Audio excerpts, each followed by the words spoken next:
If you will only learn na ikaw mismo dapat kabisado mo sarili mo. Kung saan ka magaling, bugbugan mo ng gusto doon.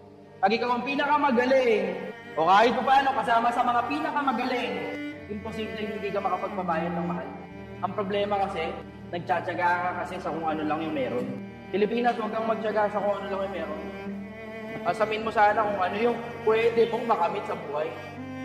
Huwag kang magtsaga sa bulok na trabaho na yun lang yung kaya mong gawin. Kung gusto mo ng mga matalinong namumuno sa gobyerno, simulan mo sa'yo. Sa'yo, nagagalingan mo sa buhay. Sa'yo, natatalinuhan mo. Sa'yo, natatabaan mo ang utak. Sa'yo, nasisipagan mo. Sa'yo na mag-iipon ka. Tapos makikita ng anak mo kung paano umabot ng pangarap. Tapos yung mga susunod na laki natin, sila na yung susunod na mamamahalang sa bansa.